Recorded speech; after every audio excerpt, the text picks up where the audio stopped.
As we mentioned in the introduction to carbohydrates, the periodic table hides some useful secrets. This column headed by helium has no great urge to make bonds with other atoms. The column to its left wants to make one bond. The second column to its left wants to make 2 bonds. Third column atoms want to make 3 bonds, and so on. Remembering this information, let's make a fatty acid molecule. This carbon atom wants to make 4 bonds. So let's give it a double bond with oxygen. And let's give it a single bond to an OH molecule. That's a total of 3 bonds for the carbon. It still wants another. So let's give it another carbon for its 4th bond.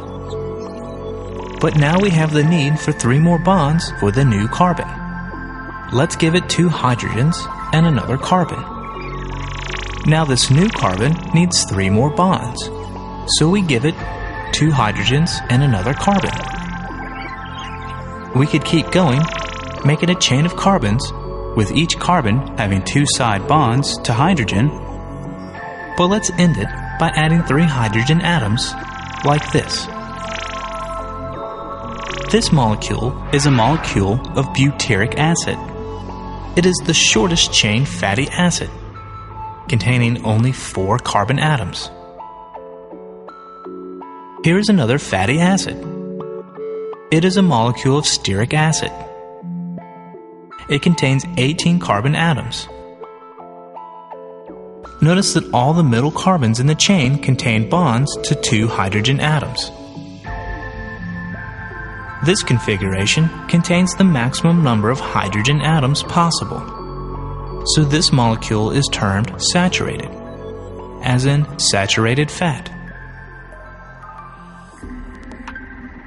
An alternate possibility for an 18-carbon fatty acid is this one.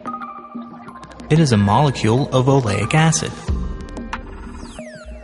And notice there is a double bond between carbons 9 and 10.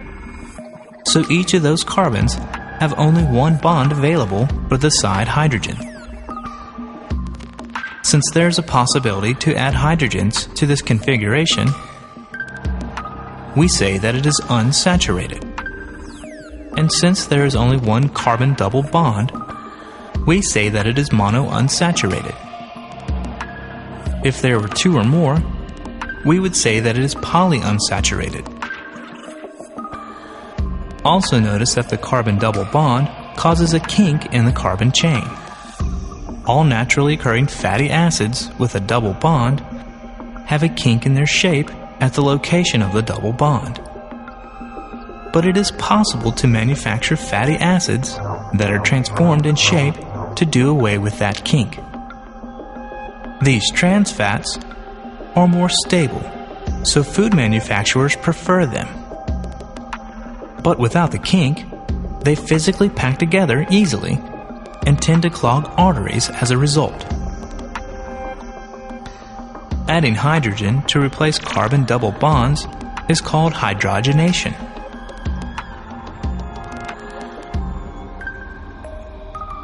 Now let's build a fat molecule from these fatty acid building blocks.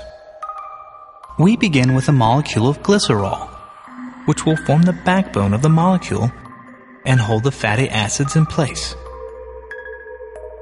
These hydrogen atoms in the glycerol then combine with OH molecules at the end of the fatty acid chains to form 3 molecules of water, while the rest of the fatty acid chains join to the now exposed oxygen atoms. 3 fatty acids joined to the glycerin form a molecule of triglycerides. And although triglycerides can become hazardous to your health if the level of them in your bloodstream gets unnaturally high, they play an important role in metabolism as energy sources and transporters of dietary fat.